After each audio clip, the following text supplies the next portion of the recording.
परिपाठांतर्गत आजचा पुस्तक परीक्षण घेऊन येत आहे ममता. नमस्कार, माझे नाव ममता सुनील राठोड. मी वर्ग 6वी शिकते. मी हे पुस्तक वाचले. मौज मजा मस्करी. याचे लेखक आहे शिप्रा शहाणे. याची किंमत आहे 30 रुपये. याचे पेज आहे 16.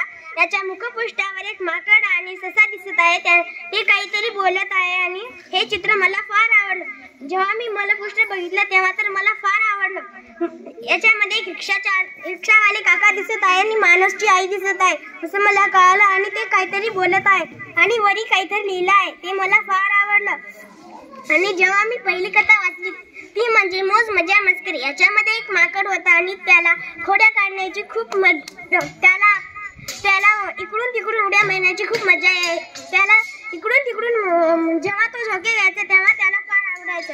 आणि त्याच्या जवळ एक घर म्हणजे त्याच्या इकडे एक घर होता आणि त्या झाडाजवळ फळे होती. त्याला फळे खायला मजा यायची. आणि जेव्हा आपल्याला माकडं दिसतात तेव्हा आपण त्यांच्या खोड्या काढतो.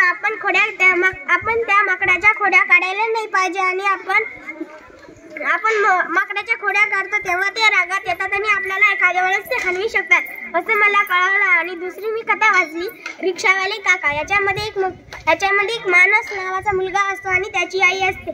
ते हॉस्पिटलला जात असतात आणि त्याची आई म्हणते की बाळा तू रिक्षा चालकाला बोलवून ये.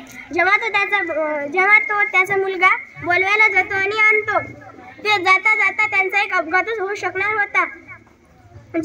तरी तो रिक्षा चालक काही म्हणत नाही आणि कारवाल्याची गलती होती.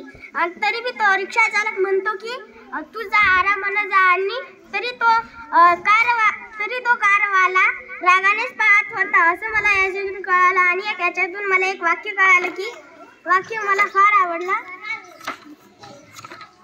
आयुष्य इतकं सुंदर आहे की ते छान जगा. जे आपल्याशी चांगले वागतात त्यांचे आभार माना आणि जे आपल्याशी वाईट वागतात त्यांना मोठ्या मनाने माफ करा. हे वाक्य मला तर फार आवडला.